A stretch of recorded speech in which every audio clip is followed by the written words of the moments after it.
Përshëndetje të nderuar miq, uroj të jeni mirë të gjithë. Jemi sot në 8 mars dhe unë dala të uroj gratë shqiptare dhe gratë e gjithë botës gëzuar festën. Jam shumë i lumtur që i Madhi Zot më ka bekuar me gratë të jashtëzakonshme në jetën time. Uroj nënën time, të shtrenjtën time, gruan time, vajzat e mia që tashmë janë zonjusha, motrën time dhe të gjitha gratë e këtij vendi, gratë e mrekullueshme, ju uroj 8 marsin. Jeni zonjat dhe gratë më të jashtëzakonshme që kam parë në të gjithë rruzullin toksor ku kam qenë. Jeni gra të jashtëzakonshme dhe duhet jeni krenare për këtë. Kjo është fest e të drejtave tuaja. Nëse ju e dini një pjesë, e di një pjesë nuk e di, 8 marsi është në përkujtim të njohjes së të drejtës për të votuar të grave në Rusi në 1917. Në nder të kësaj dite u vendos. Nuk ka rëndësi lëvizje majtiste, lëvizje djathtiste, të dashura gra, motra, nëna, bija, jeni heroinat e këtij vendi, të këtij populli dhe të kësaj toke. Keni mbajtur shumë, keni vuajtur shumë, keni mbajtur peshën kryesore të këtij kombi. Keni ndërtuar familjet, i keni ndërtuar me mund, me sakrifica dhe me gjak. Keni qenë përballë bashkëshortëve tuaj, madje jo vetëm me peshën e tyre, por mbase shumë herë. Keni mbajtur pesha më të mëdha se bashkëshortët tuaj. Kam qenë në të gjithë botën. Kam parë njoh nga afër popuj dhe raca të ndryshme, kultura të ndryshme. Unë e pranoj sot me zë të lartë, jo për t'ju bërë qefin, as për t'ju përkëdhelur sedrën. Jeni gratë shqiptare, jeni gratë më të jashtëzakonshme në botë. Nuk ka në botë gra të cilat kanë bërë atë që kanë bërë gratë shqiptare. Ndoshta një pjesë e tyre nuk janë të lumtura për jetën që kanë bërë. Dhe të gjithë burrat e kësaj toke duhet t'u kërkojnë ndjes në çdo 8 mars. Dhe sa herë që të mundën, t'u kërkojnë ndjes grave të jashtëzakonshme të kësaj toke. Kanë qenë nga të paktat gra në historinë e planetit, të cilat kanë bërë edhe punë shteti, edhe punë shtëpie, edhe kanë mbajt fëmijë, edhe kanë shkuar në zbor, edhe kanë bërë gjithçka me një vetë mohim dhe një sakrificë e cila është një ndërthurje e mistershme, historike, kulturore, traditash, një lloj patriarkalizmi, me një lloj komunizmi, me një lloj diktature, me një lloj mendësie e cila i ka bërë gratë e këtij populli të jenë të vuajtura, të jenë të lodhura, të jenë të raskapitura. Unë jam i lumtur që më ka beku i Madhi Zot me gratë e jetës time, duke filluar nga nëna, nga gruaja ime e shtrenjtë, nga vajzat e mia të shtrenjta, nga motra ime e shtrenjtë. Pjesa më e madhe e juaja është krenar për gratë e jetës veta. Mbajini mirë ato gra. Trajtojini mirë, ato janë shpirti jon, janë zemra jon, janë burimi i jetës, janë frymëzimi i jetës. Gratë shqiptare janë nga gratë më besnike në planet, besomni. Gratë shqiptare janë heroina në plot kuptimin e fjalës. Shpesh, ky heroizëm na ka bërë që t'i keq përdorim, t'i keq trajtojmë, t'ja marrim për dobësi, t'ja marrim për mungesë aftësie për të kërkuar ata. Gruaja shqiptare kaloi disa faza jashtëzakonisht të rëndësishme. Nga periudhat e hershme në luftën e parë botërore, në luftën e dytë botërore, në epokën e komunizmit, dhe më pas në epokën e pluripartitizmit apo në kohën e demokracisë që u quajtur, veçanërisht nga vitin 90 e deri në vitin 2025, gruaja shqiptare kaloi në turbulenca kulturore, në turbulenca ideologjike, në turbulenca perceptuese, të cilat e transformuan atë dhe e bëjnë që të përjetoj, e bën gruan shqiptare që të përjetoj turbulenca të jashtëzakonshme në identitetin e tyre gjinor, në identitetin e tyre human, në identitetin e tyre psikologjik, në identitetin e tyre shpirtëror, dhe këto turbulenca u shkaktuan më së shumti për arsye të transferimit të tyre nga patriarkalizmi ekstrem në feminizëm ekstrem. Patriarkalizmi ekstrem është i shëmtuar, është i neveritshëm, është i pa bazë, janë zakone idiote, të cilat e konsiderojnë femrën si kafsh, si punëtore, si shërbëtore, si gjeltore, si lavatrice rrobash, si njeri që merret me hekurosje, që la vetëm xhamat, që la vetëm rrobat, që përgatit gjellë, që qëron qepët, që qëron patatet. Ky është një lloj patriarkalizmi idiot, i cili ka qenë i trashëguar dhe duhet pushoj. Por as feminizmi ekstrem, i cili kërkon të transformoj dhe të ndryshoj radikalisht identitetin natyral të biologjisë së femrës, identitetin natyral të qenies së saj, të emocioneve të saj, të përjetimeve të saj, të kulturës së saj, të biologjisë së saj, të ndjesive të saj, të filozofisë së saj, të emocioneve të saj. Gruaja është një univers në vete i cili duhet kuptuar mirë. Ky transferim i shpejt, shpesh me agenda, nga patriarkalizmi ekstrem idiot në feminizëm ekstrem idiot, prodhoi një grua shqiptare her pas here të çoroditur, të pavendosur, të paqartë. Zonjat nderuara të kësaj toke, përjetoni natyralen tuaj, përjetoni, shijojeni biologjin tuaj, shijojeni genin tuaj, shijojeni identitetin tuaj, shijojeni të shkuarën tuaj identitare dhe bashkarisht të ndërtojmë një strukturë të re të mendimit, të filozofisë, të perceptimit, të botkuptimeve dhe të orientojmë të gjithë bashkë femrën dhe gruan shqiptare, këtë heroin të jashtëzakonshme, ta orientojmë drejt një linje të mesme që qëndron e barazpe larguar, e barazpeshuar me patriarkalizmin ekstrem dhe me feminizmin idiot ekstrem. Të dyja këto rryma, qoftë patriarkalizmi ekstrem, qoftë modernizmi dhe feminizmi ekstrem, janë të dyja bomba atomike të cilat synojnë shpërfytyrimin tënd zonja shqiptare. I madhi Zot këtij vendi të bukur, kësaj toke të bukur, i ka dhënë gjithçka. Kjo racë e bukur, kjo racë e hishme, kjo racë inteligjente, ky popull i cili sa herë na vin miq nga jashtë, nga Amerika, nga Kanadaja, nga Lindja, nga Arabia, nga Turqia, nga Kina, nga Rusia, nga New Zelanda, nga Australia, kush vjen në Shqipëri dhe sheh gratë dhe vajzat e kësaj toke, janë të mahnitur të gjithë. Ç'është kjo racë e bukur, ç'është ky popull i bukur, ç'është kjo gjenetik e bukur, kjo gjenetik, kjo grua që është fabrika biologjike e ardhmes së kësaj race, të këtij populli dhe të këtij kombi. Ngriuni në këmbë dhe do të keni përkrahjen tonë në kërkimin e të drejtave tuaja. Mos i kaloni festat tuaja duke pronotu lokale dhe duke hëngër mish me patate. Nuk është ky qëllimi.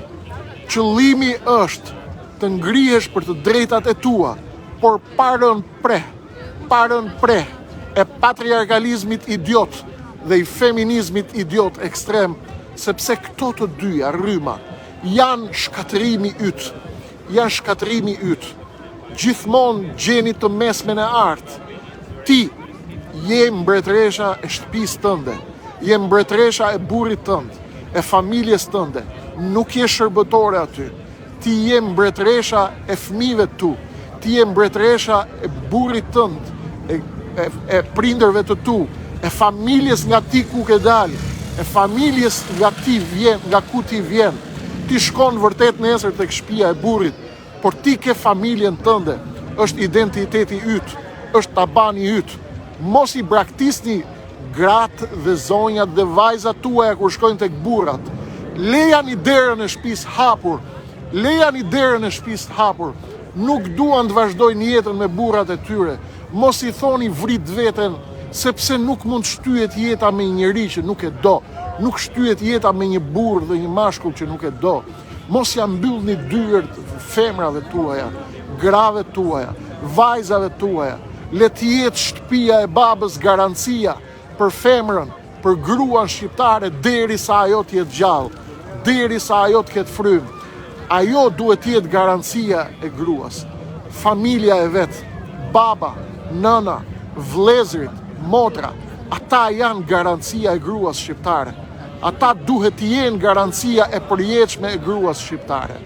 Ndërtojeni këtë folet bukur, zbukurojeni jetën e këtij vendi dhe të këtij populli, siç ju a ka zbukuruar i madhi Zot formën, pamjen. Nuk ka si gratë shqiptare, nuk ka më të bukura se ato në botë. Nuk ka më nikoqire se ato, nuk ka më heroina se ato. Nuk e bëj edhe një herë. Nuk e bëj këtë për propagandë. As e bëj për t'ju përkëdhel setrën. Nuk ka si gratë e kësaj toke.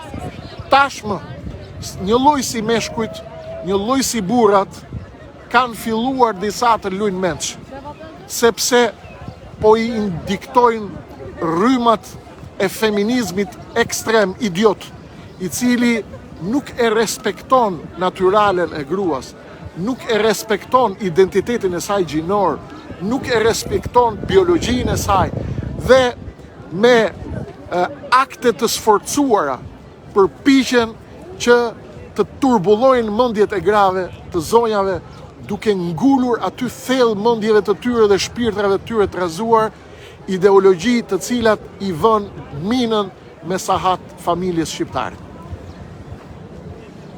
Gra të dashura, motra,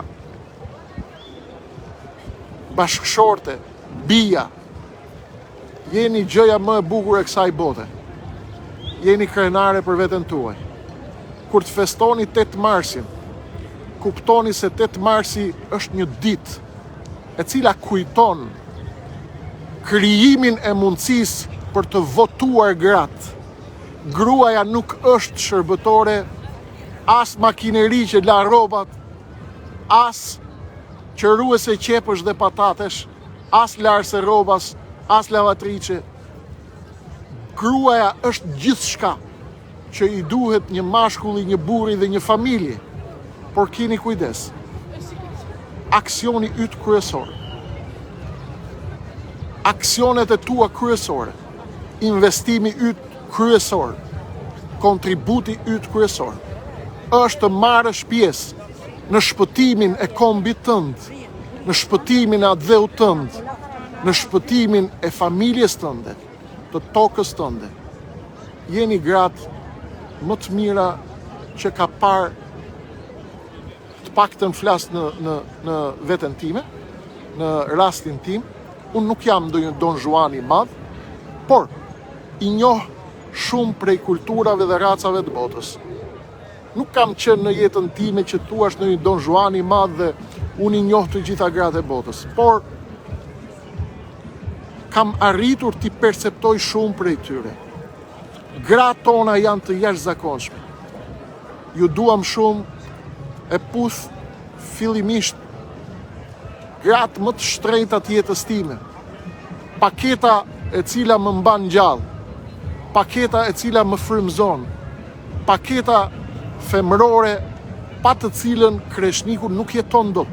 Dhe besoj ky është një përjetim i çdo burri fisnik në këtë tokë. Gra të shenjta, gra të shtrenjta, nëna ime e shtrenjtë, gruaja ime e shtrenjtë, bijat e mia të shtrenjta, motra ime e shtrenjtë. Jeni gratë më të shtrenjta të kësaj bote, jeni krijesat më të shtrenjta të kësaj bote. Pa ju, ne jemi të vdekur. Pa ju nuk ka jetë. Pa ju nuk ka arsye për të ekzistuar.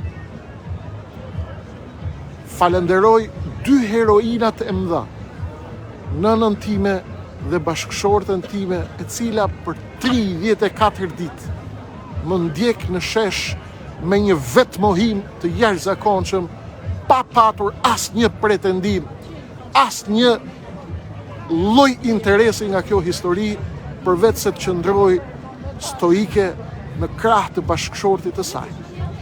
Dhe nënën time të shtrenjtë, e cila më ndjek çdo minutë me lutjet e saj, me dashurinë e saj të pakufishme dhe me arsenalin e saj të mburojës.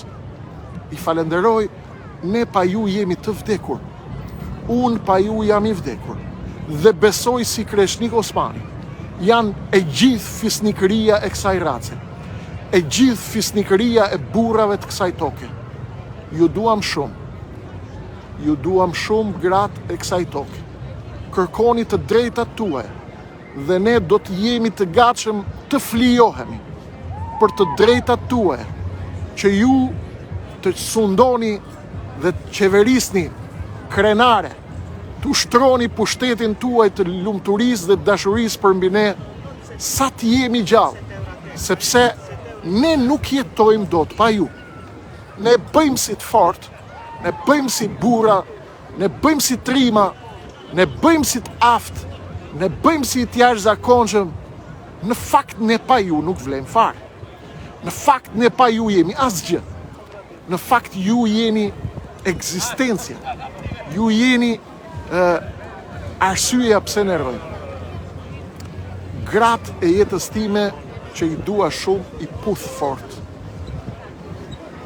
Nënën time të shtrenjtë, gruan time të shtrenjtë Albanën, bijat e mia të shtrenjta dhe motrën time që ma ka lënë baba amanet. E dua shumë motrën time, duajni edhe ju ato motra, ato gra, sepse janë të jashtëzakonshme. Edhe nëse gabojnë, edhe ne nëse gabojnë, mbylleni një sy.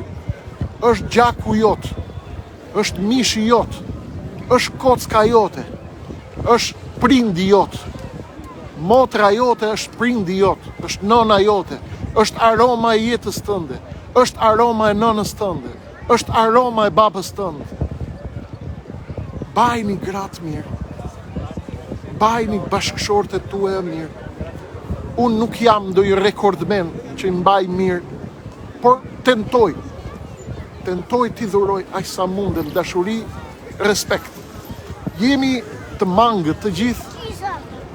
Jam në mangësi të thella me nënën time të shtrenjtë, me gruan time të shtrenjtë dhe me vajzat e mia të shtrenjta. U kërkoj atyre falje për çdo lloj mangësie që un kam në drejtim të tyre, për çdo lloj pakënaqësie që un mund t'u kem shkaktuar. Bëjeni edhe ju këtë sot. 8 marsi është dita që të marrim këto vendime të mëdha. 8 marsi është dita kur duhet të kuptojmë dhe të reflektojmë këto kuptime të jashtëzakonshme. Mos e shtyni 8 marsin duke hëngër biftek, duke hëngër qofte, duke hëngër gjiz. Ato janë nevoja kulinare të cilat mund t'i ushtroni çdo ditë. Kuptoni shenjtërinë e këtyre momenteve, përqafoni, puthini dhe duajni shumë gratë e jashtëzakonshme të kësaj toke. Unë i përqafoj me mallë të gjitha ato gra heroina të kësaj toke, të cilat e mirëpresin përqafimin tim. Ju duam shumë. Jeni më të bukurat e botës. Jeni më të sakrifikuarat e botës. Jeni më të vuajturat e botës dhe jeni më besnikët e botës. Përqafime për gjithë. Ju duam shumë. Unë po kthehem në detyrë të përgatisim listën e kandidatëve, gratë e nderuara të kësaj toke, e janë i kandidoni për lëvizjen Adeu. Kjo është festa. Të bësh të japësh kontribut për Adeun tënd, për kombin tënd, dhe të vish aty krah për krah me burrat, të shkruash historinë e këtij vendi, të shkruash historinë politike të këtij vendi dhe të japësh, të kesh aksionet e tua në të. E jani, na kontaktoni tek lëvizja Adeu 00355 67 20 41361. Në WhatsApp na shkruani gra dhe bëni pjesë e listave tona për deputet në të gjithë Shqipërinë, dhe ato që nuk merren, ato zonjat të cilat nuk kanë dëshirë të merren, e respektojmë këtë. Ju puthim, ju duam shumë, vazhdoni që ndroni heroina, jeni gjëja më e bukur e këtij vendi, dhe ne ju jap fjalën e burrit që do të bëjmë gjithçka mundemi, që ta mbajmë kokën tuaj lart, t'ju bëjmë të jetoni dinjitare, të keni një jetë me dinjitet, në qoftë se na jepni mundësinë që të shkojmë t'ju përfaqësojmë. Do të bëjmë gjithçka, do të luftojmë fyt më fyt me çdo lloj padrejtësie që ju bëhet, dhe do të bëjmë të gjitha përpjekjet ligjore që të keni një jetë më dinjitare, një jetë më të bukur, një jetë më të qetë, në shenjë kërkim falje për gjithë mangësitë tona gjatë gjithë kësaj kohe.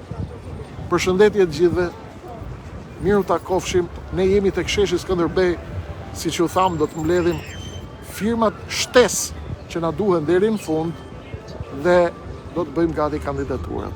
Ju vazhdoni, festoni secili me formën e vet, secila me mënyrën e vet. Ju duam shumë, gëzuar sa të jetë jeta për mbi tokë. Miru dëgjofshim.